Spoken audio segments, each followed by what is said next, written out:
Stassi Schroeder is talking about her Jax and Brittany fallout. She's also talking about mom shaming and compares her parenting to Sheena's. And we have Rachel Leviss, who's calling out Ariana Madix, saying that Ariana dehumanized her. Let's get into it. You're listening to No Filter with Zack Peter, your go-to source for all the latest pop culture and reality TV tea, served fresh all week long. Now, let's dive in.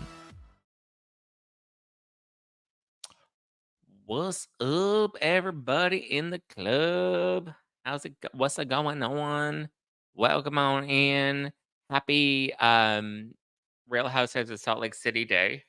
To those of you that celebrate, Salt Lake City is officially back. And here we are, ready for an all-new season. There already seems to be some beef brewing between Lisa and Meredith versus Angie K. I don't know what's going on or like what feud they end up having this season, but they definitely have some sort of fallout. I was looking at some of the tweets that were going out. Angie K does something to piss the two of them off, but it's nice to see Meredith and Lisa Barlow back on the same team. So we'll see. But we have Salt Lake City. I'm excited. I haven't watched yet, but I will probably end up watching live with everybody else. I'm so bad at watching screeners unless I like absolutely have to if I have to interview someone. Today we're interviewing Mary from Selling Sunset. Mary Fitzgerald. Well, I guess she's not Fitzgerald anymore now. She's Mary Bonnet. Yeah, Mary Bonnet. Or Mary Bonnet. I don't know how you I think it's Bonnet, yeah. That's how you spell it. Bonnet. Mary Bonnet from Selling Sunset. So if you're a Selling Sunset fan, Mary Bonnet will be on the Pop Report next week. So there you go. Burka Pie, you have to watch it live with us peasants. Yeah. I'm probably not even gonna watch it live. I'm probably gonna watch it tomorrow morning. So we'll see. Okay. Rachel seems to find more and more audacity as the time goes on. I don't know where she keeps looking for all this audacity and how she keeps finding it, but it's like a never-ending well of Rachel Levis's audacity.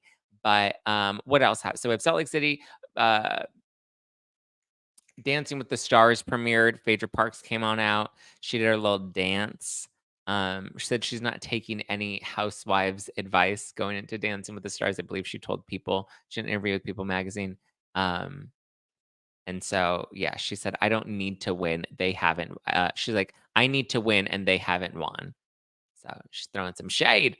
I loved when I don't know if you guys caught the shade that she threw at Anna Delvey, where they're like, what do you think of Anna Delvey coming, and dancing with her ankle monitor, ankle monitoring bracelet? And Phaedra's like, well, she can't get far with that bracelet. So, well, Janelle. Yeah, it was. I'm living for the sound bites. I'm living for the interviews. I haven't watched. I saw clips on social media, which is what I said I was going to do with Dance with the Stars. But listen, Phaedra, she's planning on going all the way. I saw her first dance. Wasn't bad. It's a solid start. I think Phaedra's going to make it relatively far, at least in comparison to like some of the other people. Well, I don't know. Do we think Tori Spelling's gonna make it pretty far? Like, do people like Tori Spelling enough? Like, you need fans, right? Like, you need to be good at dancing, and then you need fans that are gonna call in and vote for you.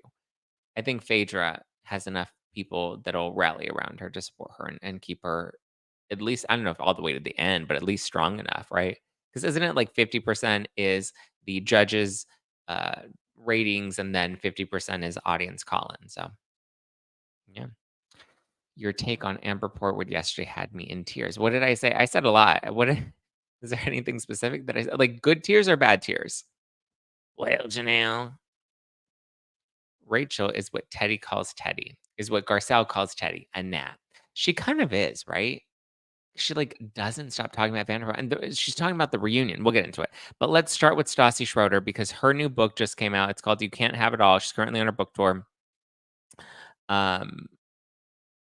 And so she's getting into the drama with her and Jax, her, Jax, and Brittany, and then some of, I guess, I don't know if I would call it drama with Scheana, but also, I don't know if you guys caught this yesterday. someone posted something about Brock. I saw this on Pumped Up Tea on Instagram.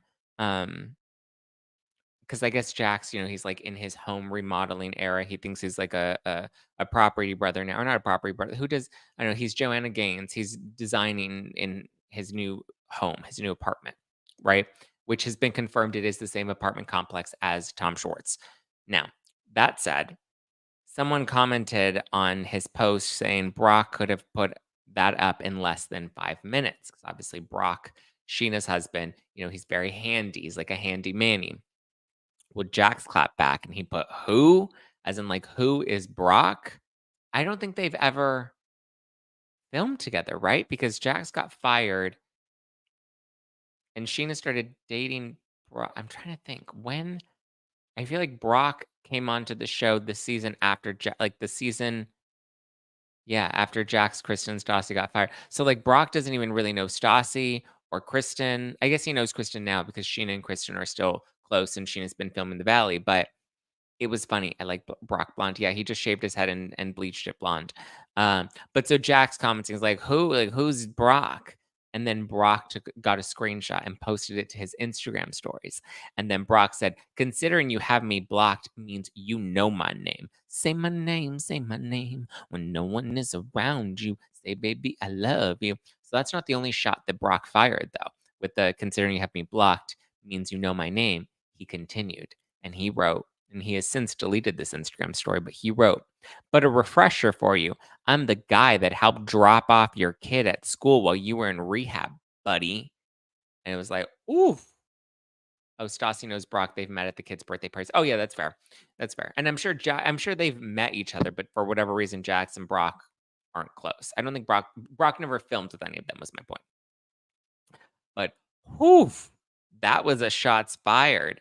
And then, ooh, Brittany in the live chat comment, is this Brittany Cartwright? Brittany says Brock shouldn't talk considering he left 2 kids in another country and didn't even pay for them. Ooh, more shots fired. Well, he's since deleted this, probably because Sheena was like, "What are you doing? Why are you fighting with Jax? Like, this isn't gonna go well for you, right?" Um, it's just wild. Wild, wild, wild. Because like, whew, like crazy, right? Sheesh. I just I mean, how do we feel? Is this like dad shaming? I don't know. Like Jax is not great, but like I don't like I get Brock and I think Brock is a really good guy and I think Brock has always um been able to turn the tables like Teresa. She went from flipping tables to turning them. He was able to pay off his child support and try to get back in good graces with his ex. And, he seems to want some sort of relationship with his other kids. But, now the ex is like, well, that's up to them when they're ready to talk to you and when they're ready to be, back in your life.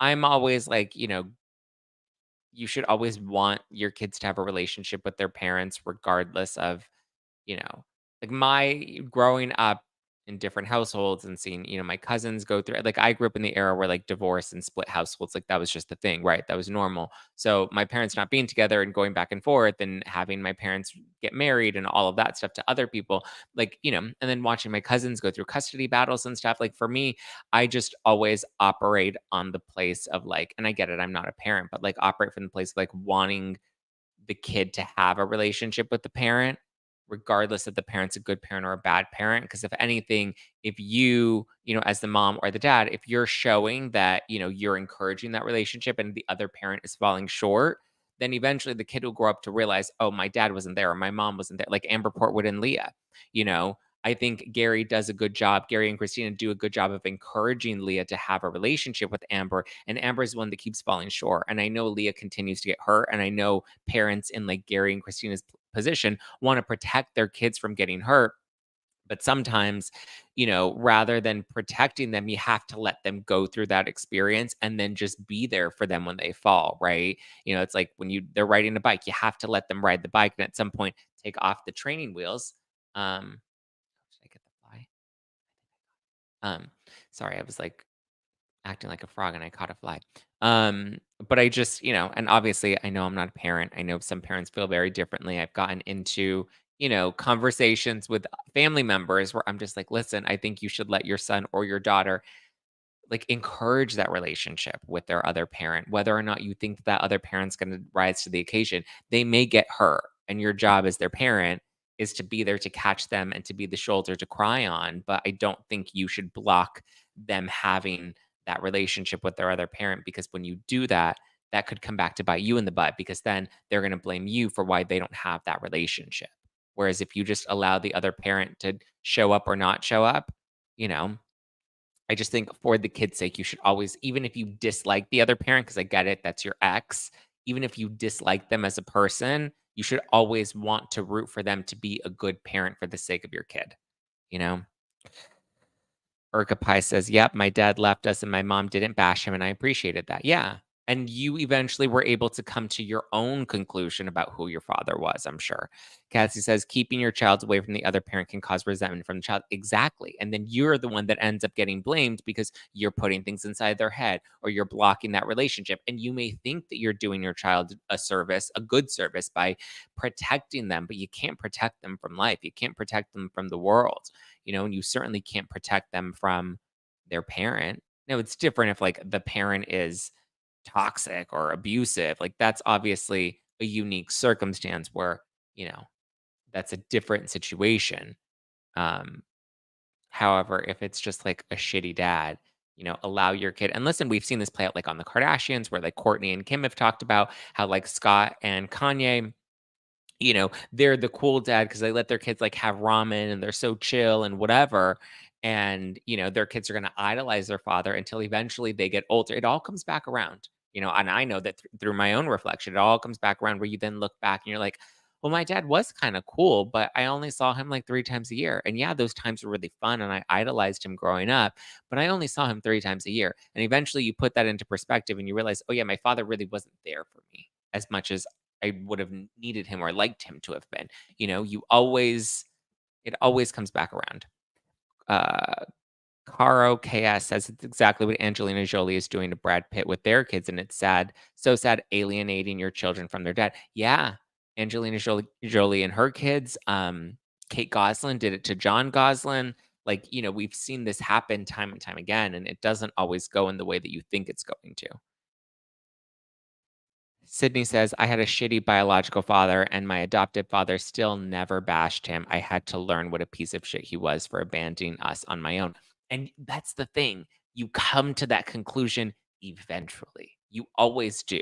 You know, you realize that eventually. Like, I know with my grandmother, my dad's mom, the reason I was so close to her is because she knew that my father was just not capable of rising to the occasion and being the father that I think she wanted him to be. So she stepped up, and so rather than having visitations with my dad on the weekends, I would visit my grandma on the weekends. She would pick me up for the weekend. We would go to the movies, we would go to Toys R Us, like we would have, we would go to Target and go shopping or whatever. We just had our days, our weekends together. And to me, that was so normal. Right. I didn't think anything different. I was just like, oh, yeah, I'm going to, visit my grandma for the weekend.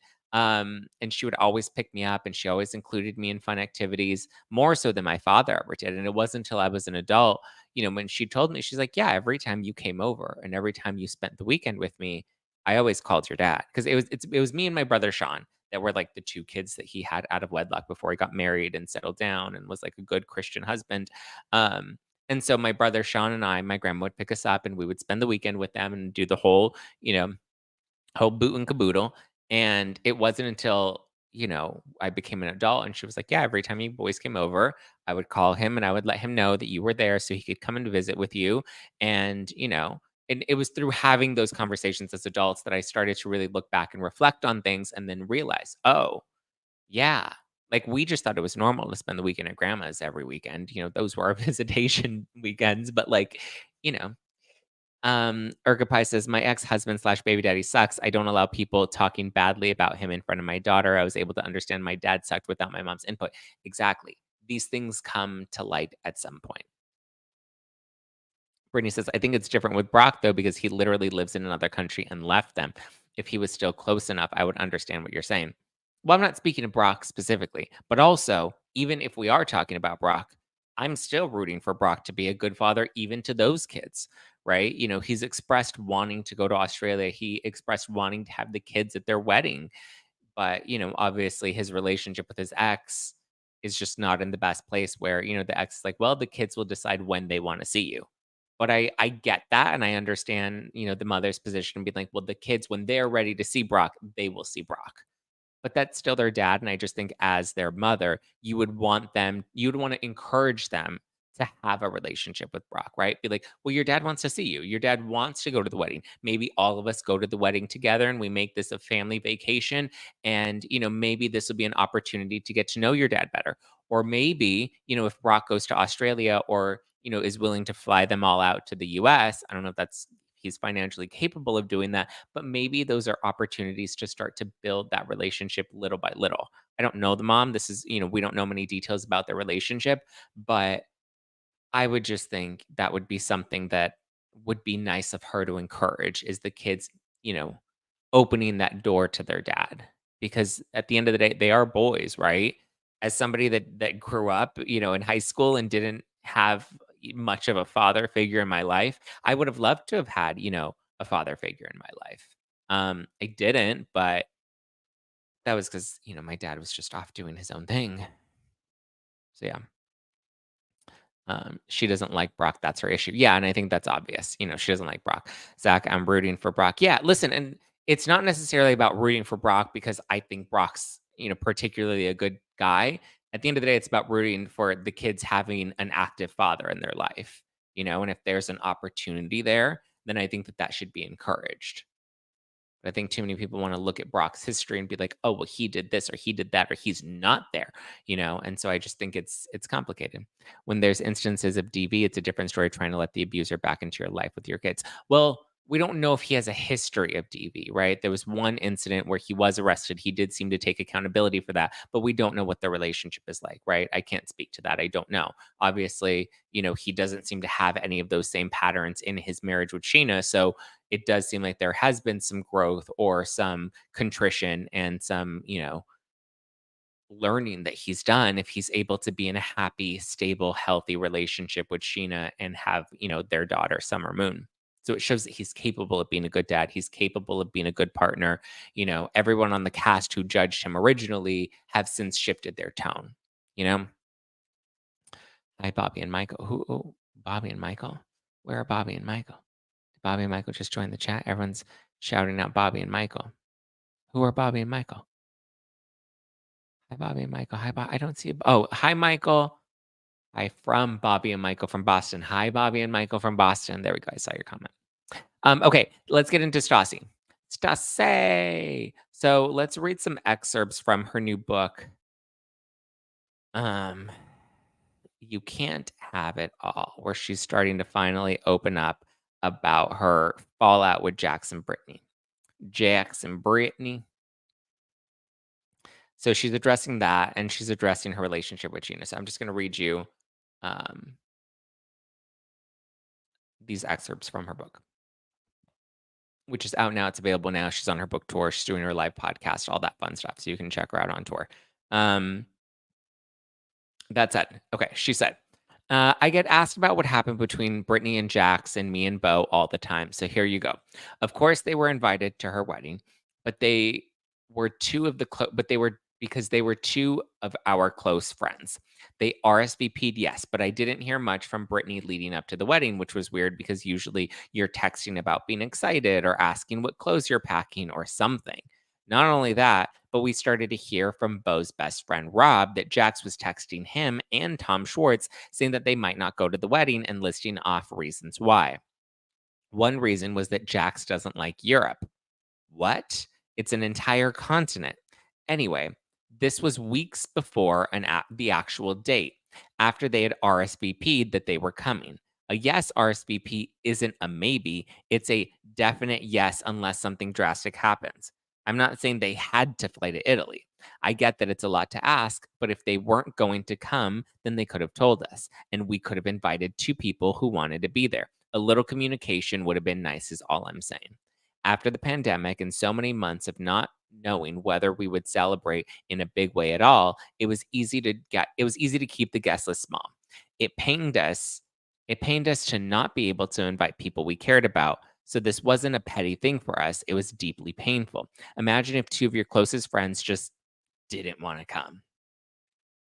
2 weeks before the wedding, we told them that we had heard that they weren't coming and said it was hurtful to hear it from other people. Jax denied everything at first, like he always does. When I told him we had texts from him saying that they weren't coming, he was like, okay, you're right. But he still said that they were coming. She writes that in all caps, but he still said that they were coming. Then, the day we're flying to Italy, a few hours before I'm supposed to leave for the airport, Brittany sends a long text explaining that they aren't coming.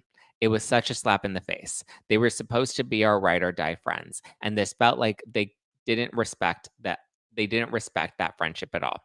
Their wedding in Kentucky had to be the biggest, most important thing in our lives for an entire summer when we were filming the show. We were all there for it. As soon as I read that text, Bo and I were like, we're done. I just wasn't going to roll over for this one. My main issue is with Jax because I feel Brittany would have wanted to come. Plus, she wasn't texting a bunch of people about it. Lala Kent couldn't come because she was on a podcast tour, and I'm not angry with her because she told us. She didn't pretend that she was coming, talk shit behind our backs, and then cancel at the last minute. It didn't help that after this, they kept going on podcasts talking about it. On Sheena's podcast, she and Brittany ripped into me about my wedding. They kept talking to the press and telling people that Bo and I were holding a grudge because they weren't coming to the wedding, which wasn't true. Many people couldn't come to our wedding, but they told us in advance and didn't pretend that they were coming until the last minute. They just pushed me and Bo further away from them. What it boils down to is this. I've obviously been burned by Jax more times than I can count. On Vanderpump Rules, we call it being jaxed. You can just go to old episodes and see for yourself. This time, Jax was doing it to Bo after I had encouraged their friendship. Why would I continue a friendship when I know someone has repeatedly shown me his character? Nope, not anymore. I want to surround myself with people that I can count on. Brittany and I are cordial when we see each other at the occasional birthday party. Jax has sent Bo texts asking him to bury the hatchet and come hang out at Jax's bar. That one gave me a good laugh. I know that as I write this, they've split up, so I wish the best for them. That doesn't mean that what they did was right, though. So, from what I remember about all of this, I believe the excuse that Brittany gave Stassi was that Cruz, their baby's passport didn't arrive in time, and so they couldn't go at the last minute. But, like, I don't know, you would think, like, those are precautions you have to take if you need to get something expedited. I get it, it was also still, like, what, 2021, 2022 era where we're still post, like, you know, 2020 pandemic year, where things were a little delayed, but, like, that's why you take extra precautions to go out of your way to make sure, like, it's all good. I know Brittany and Jax like, "We'll even offer to pay for our plates because we couldn't be there." But I get Stassi's point of being like, it's not just about you not going. It's that you said that you weren't going to go and then told us that despite you saying you weren't going to go, then at the last minute, even though you assured us that you were still going to go, then at the last minute you cancel when those were two seats. Because remember, their wedding was like super intimate. It was like what, 30 people max? So think of all the people that were invited to the original Vanderpump Rules wedding that they were going to film. That's a lot of people that were originally invited. They had to uninvite everybody, and like that's big to then trim it down to like who are going to be the final 30 people that we want at our wedding. So two other people could have filled those seats had they, even if it was like 2 weeks earlier and Brittany was like, listen, we still don't have Cruz's passport, like, something, anything, you know? Candace said they even lied about having a backup plan with the mom, and then Brittany's mom ended up having to go back to Kentucky because something happened to her friend. Yeah, it was just a lot. Joe says it's just disrespectful to Bo and Stassi, period. Yeah, it is. And so I get it. So the fact that, and I remember Brittany going on Sheena's podcast and them talking about it online and all of that stuff. And it's like, no, I'm definitely siding with Stassi on this one for sure. I get that. So also in her book, she talks about Sheena and she talks about I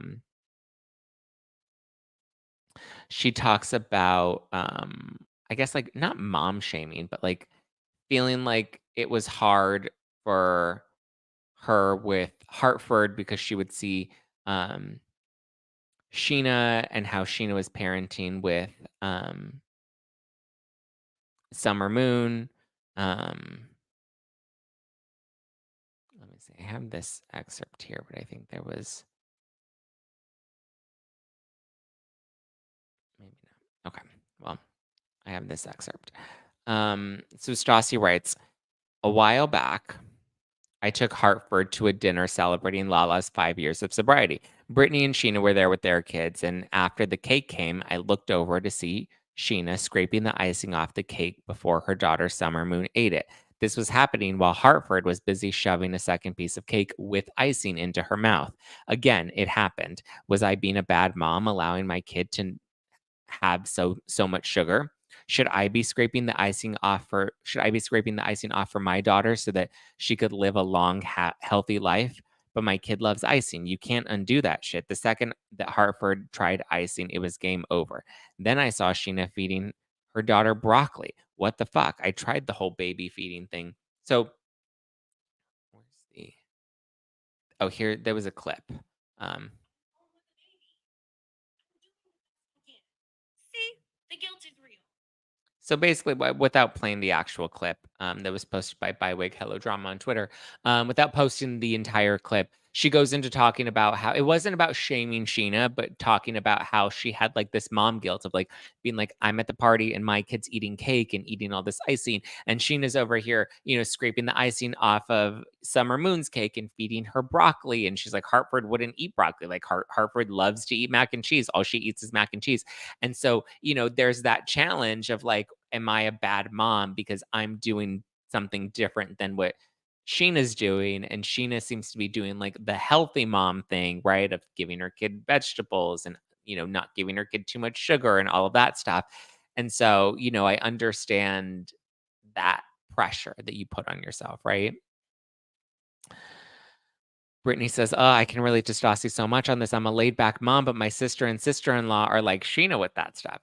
See, I don't know how I feel like I would be more of the Sheena, right? I mean, I can't wait to have kids. I'm like ready to have a baby tomorrow. Um, and I've always said I wanted to have a baby before I turned 35. I wouldn't Pamela says that sounds a little neurotic. I wouldn't say that that's a little neurotic. Like I would, like of course I wouldn't want my kid eating like sugar and food dyes and all of that stuff. I don't know. I don't know. I don't have kids, but like I just every mom wants to break. I think it showed how much Jax controls everything. Yeah. Each kid is different, even in the same house. Listen, I learned that with my dogs. Like, I literally have two dogs from the exact same litter. They're the exact same age. They're both boys, brothers, right? Sky and Sully, not to compare like kids to dogs, but just in that same sense, like Sky and Sully are complete opposites.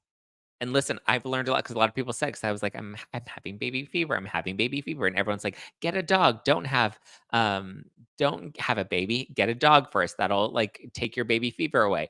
And then I got one dog and then ended up with two dogs back to back, both again, same litter, same age, same breed, same everything. They live in the same house here and they could not be more polar opposites.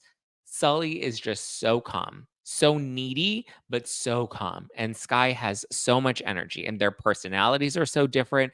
The way that they approach things is so different. Um, the way training them is so different. Like everything about them, complete polar opposites. Like it's crazy to me, and like the way I approach things with Sully versus with Scott, like it's different. But then there's also only one of me. So then I'm just like, shit, we got to do what we got to do. All right. And if you're going to react one way and you're going to react the other, it is what it is. This is what we're doing. We're on a mission. We're doing this. We're getting from point A to point B. We're figuring it out. You know, it ain't easy sometimes, but damn, we're figuring it out. But it's just crazy because especially when it comes to dogs, and I've learned this in talking to like other dog owners and people like, oh my God, your dog has so much energy. It's a bad dog because he's not properly trained. And I'm like, here are two of them. They're in the same damn house. Okay. Sky's just somebody that has a lot more grit and fire and energy in him. Sully is just sweet and calm, right? It's not because the training is any different. It's not because, like, listen, there's still only one of me. So it's not like there are two of us in this household that treat them each differently or cater to one more than the other. It is what it is. Joe says, what is your preferred option for having a kid? Adoption or surrogacy or something else? What is something else? Um, I would prefer, I know that this is like the not so popular answer or like the not like PC kind answer. I would prefer to go to the surrogacy route before going the adoption route. And anybody that wants to give me shit for that can fuck off. Okay. I would like to have a baby of my own. If other people have that opportunity and that luxury of being able to have a child on their own biologically, I would like to explore that option first. I'm not against adoption. I'm very much open to adoption. I would gladly adopt a baby if that were, an option for me. But if I'm going to have a baby, I would love for that baby, not that I would love an adopted child any less than a child delivered via surrogate, but like if I can have a baby that has my blood in him, then yeah, I would absolutely want to explore that option first. Um, but I'm open to all options. I would just, if I have a choice and I have a checklist, surrogacy would be my first option.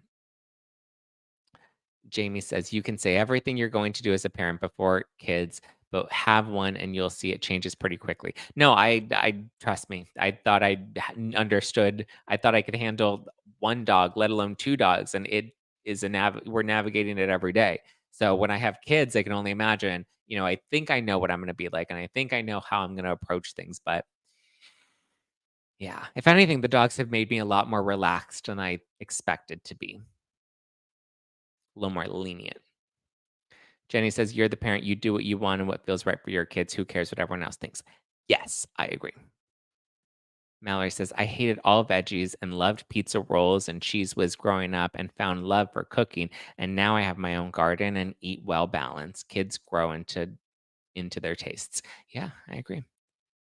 Joe, it doesn't matter. Zach will love any child and be a great father. Look at how he handles all of us. Oh, that's so sweet, Marianne Stout.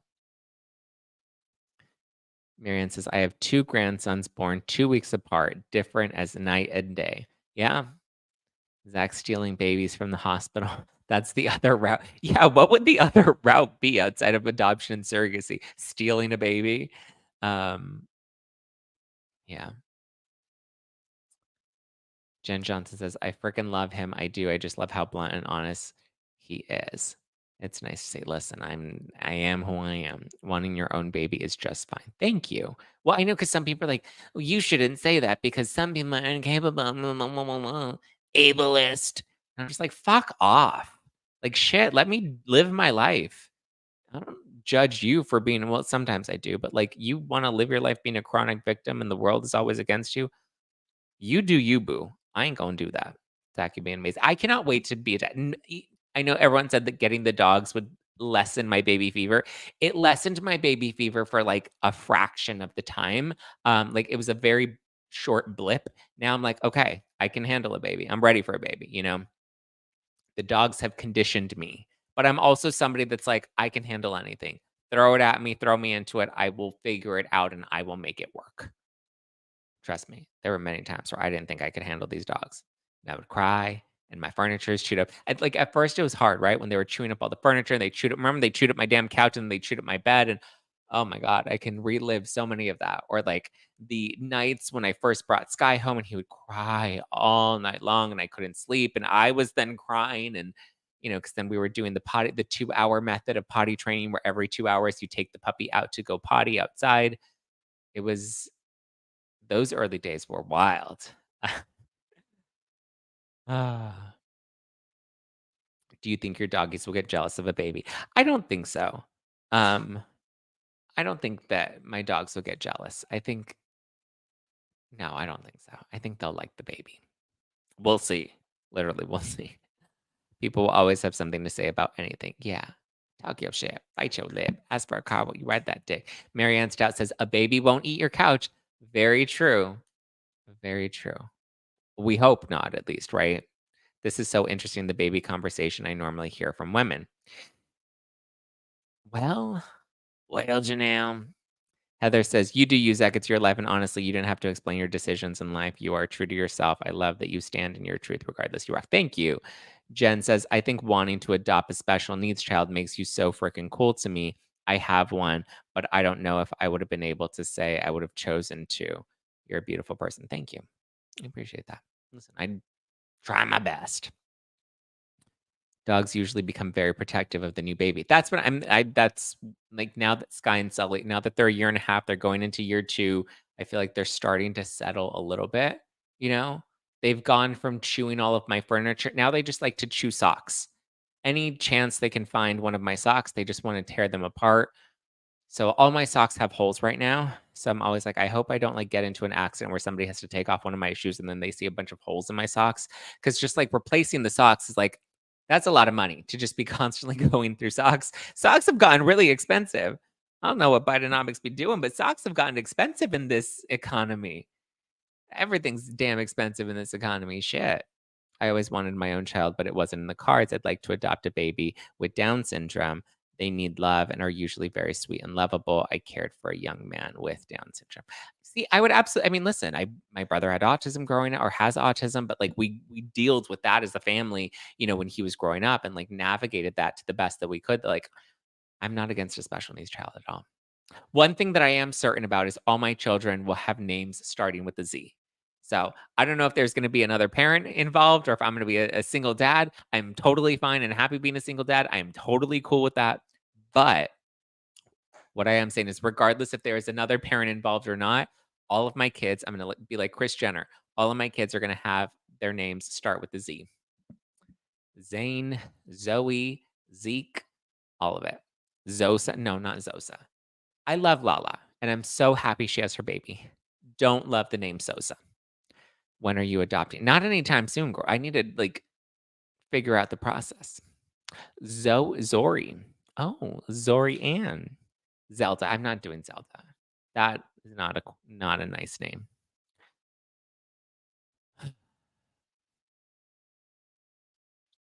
Zonda. Zonda. No. I love the name Zori. I like Zori. Zoe, Zori, Zane, Zyla. Oh, like a xylophone. Yeah. Xenon. I could. Oh my god, I would absolutely have a Xenon. Zeke, Zachariah. Well, I'm not gonna name my baby Zachariah. Like I'm Zachary. That like I don't want to name my kid after myself. I don't like. Zumba. Yeah, I'm gonna name my baby Zumba Mary. That's a great name. Xenon. I would love to name my daughter Xenon. Can members help pick your baby's names? I don't know. This isn't like a Lala Kent situation where she has everybody weigh in and help find the baby daddy. I don't know if we're gonna do all that. Y'all getting crazy now. But I do Zara. I don't know about maybe Zara. I don't dislike the name Zara. Zeta, no, not Zeta. Zuzu, not Zuzu.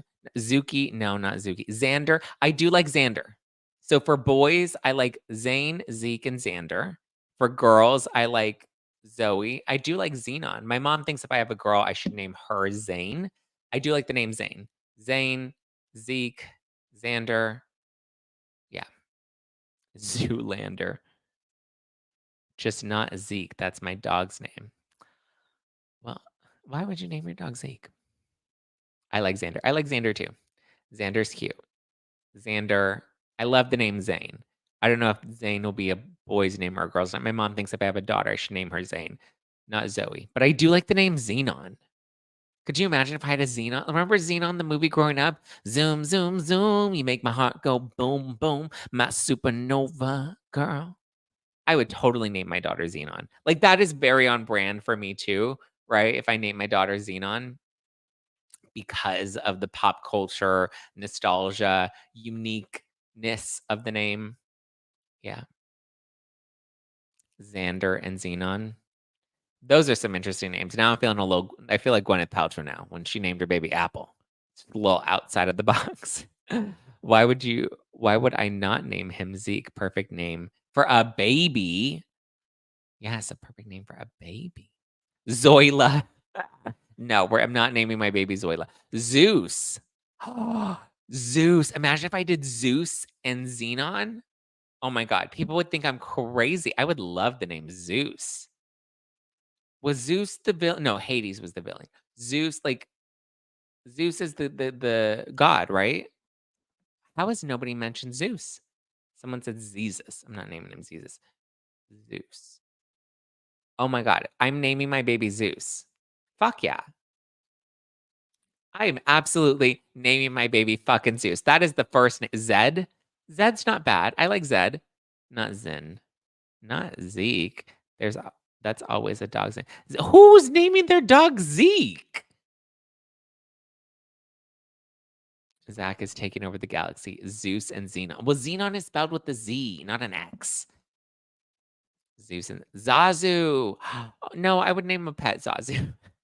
I wouldn't name my baby Zazu. Zayden. Interesting. Power babies. That's right. Only power babies. I've decided I'm naming my baby Zeus. Why are we talking about my babies that don't even exist yet? They exist in my ball sack. Okay. I knew a lot of dogs growing up with the name Zeke. Well, guess that takes that off the table. He's the Greek king of the gods. Yes, if I'm gonna have okay, my first baby's name is gonna be Zeus. Zeus Peter. Is that crazy to name your baby Zeus? People name their baby fucking Jesus, okay? Hey Zeus. So if you can name your baby Jesus, I can name my baby Zeus. Period. Zazu from the Lion. No, we're not doing Zazu. That's not happening.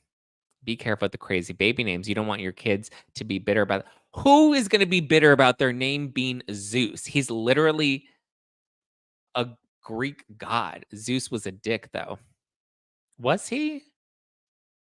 Did you know him? That sounds personal. Sounds like you knew Zeus. You knew the Greek god Zeus and didn't like him. They're going to be such polite children with inflated egos. Now we need middle names. We do need middle names. Zoom. I'm not naming my baby Zoom. No, that's a pandemic baby. You name the baby Zoom. Zoom, zoom, zoom. You make my heart go boom, boom. Okay, so we can nix Zoe because we're going with Xenon. These are wild names, you guys.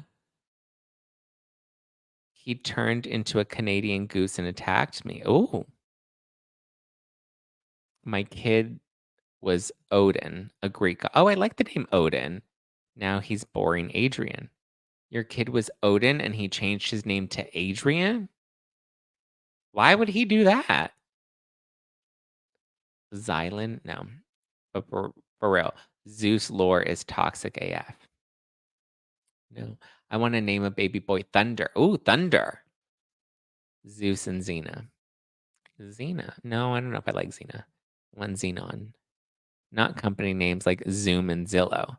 The kid won't be able to trademark their name. See, but if he's Zeus, like that's not a common name, but it's still like a good name, you know? Don't like the name Zozo. Who the fuck said Zozo? Zahara. No, Angelina Jolie named one of her kids Zahara, and I don't really like it. Okay, sorry, we're getting way off track. Let's talk about Rachel Leviss. So, God, why are we even talking about this girl again? Where is it? Rachel Leviss, was saying she brought up the Vanderpump Rules reunion yet again, saying that Ariana dehumanized her at the Vanderpump Rules reunion and thus ensued all of these death threats that came at her. And it was basically Ariana's fault. So, yeah. I mean, the fact that she is even like one, why are you still talking about Ariana? You're already suing her. And two, I just no, not a fan. I don't get why she keeps talking about this. She also talked about Tom Sandoval and how it's gross that he has his fake tanner and how, you know, the fake tanner will like sweat off of him. And she just thinks that's gross. Rachel can never take accountability, still blaming us. Yeah, it's like we're way past Scandival at this point, but she's like, she's what blew Scandival up. She's like, but I'm happy for Ariana. She's doing great. She's Roxy and she's did Dance with the Stars and Love Island. She's always loved, she's been obsessed with Love Island. So good for her being on Love Island and blah, blah, blah. I'm like, good. Now you're like, good for her. Aren't you suing her because you're mad that she got opportunities that you didn't get to capitalize off of?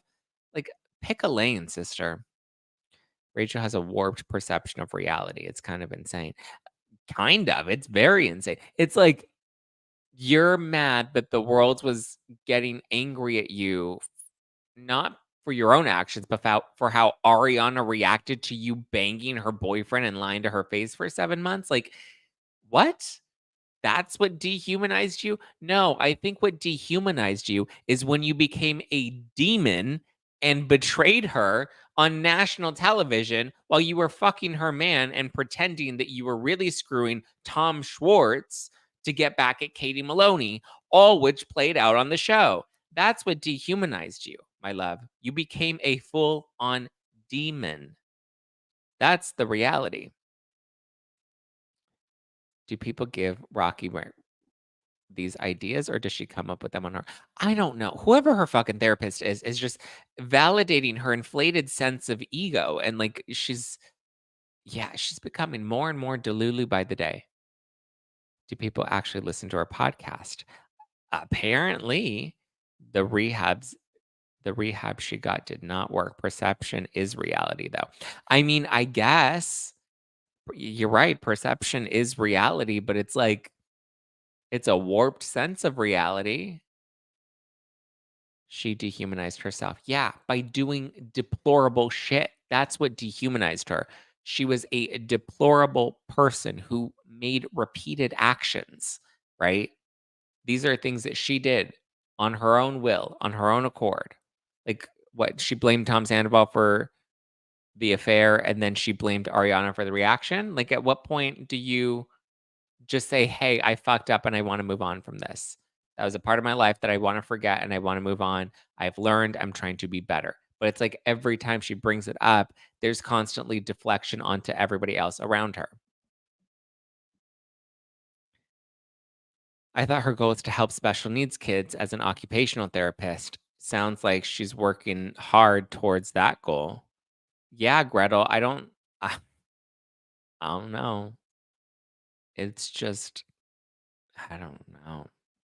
That would've been that's what I thought she was gonna do, like, leave Hollywood, go take care of the kids, go live a quiet life. But no, she doesn't wanna do that. She wants to stay fully enthralled in all of this. I think Rachel was coddled as a child and has always played victim and can't help herself. Possibly, right? I think she was definitely coddled as a child. She was a beauty pageant girl. What was she expecting from Yeah, what did you fucking expect Ariana to do? To be like, "It's okay, Rachel. I understand why you were fucking my man for 7 months and lying to my face and pretending to fuck Tom Schwartz that you could get back at Katie, and you were trying to deceive everybody while filming the show." Hello? Like, what did she just fall out of a coconut tree? I think she falls out of a coconut tree every time she gets out of bed in the morning. She just, boop, falls right out of the coconut tree. I just I truly don't understand this woman at all, like, at all.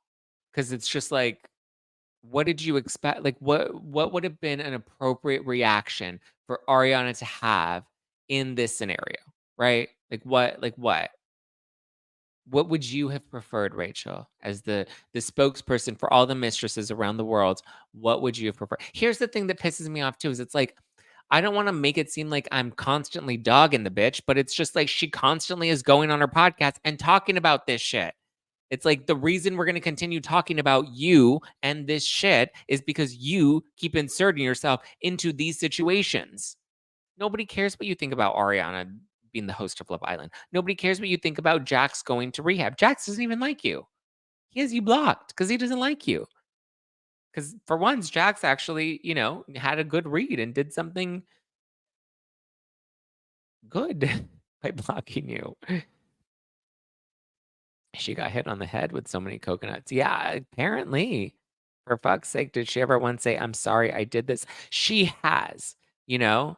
She has, like she has, like, apologized and be like, "I knew it was wrong, and what I did was wrong, and blah, blah, blah." Like, she's taken accountability, like, a little bit, and I think that's where in her head, she's like, "I've taken accountability for this." But then she continues to double down and excuse her behavior and deflect onto like, Ariana's the reason you got hate. Why? Because that's of how she treated you at the reunion. Again, what did you expect her to do? Give you a hug? Say, "It's okay, girlfriend. I understand. He's got great dick." What? Like, literally, what did you expect? Shit. Heather says, for someone who doesn't want to be in the spotlight, she's doing the opposite. It's not her fault that she fell on her best friend's dick. Yeah, I mean, but like, let's just think of all the different ways she's spun this, right? She wants to be a voice for other mistresses, right? Because it happens. That's what she said in her podcast too. These things happen that if I can be a voice for women, I don't know if that's the voice I would want to be. Like, yes, women can make mistakes and women can come back from those mistakes, but like to be the voice of the mistresses. Like, what? Like Lord of the Flies, but Queen of the Mistresses? Queen of the Coochie? I don't know. Rachel literally expected Ariana to be like, audience, please don't bully her. Yeah, what does Ariana owe you? Like, at all? Like, Ariana doesn't owe you jack shit after what you did to her. She doesn't owe you a fucking ounce of your time. The fact that she even has to face you in court because you're suing her while you're out there on your podcast talking about how you're so happy that she became the host of Love Island. Like, in what sick, twisted reality do you live in, woman? Like, I don't understand it. Like, it's so strange to me. And the people that defend her, I'm just like, yo, what happened to you? She wants sympathy for being the other woman and wants a support group for them as if it's something to be proud of. Well, not only that, but then she also talks about Scheana. And she talks about how she ran into Scheana recently, but at this point, she has no interest in being friends with Scheana.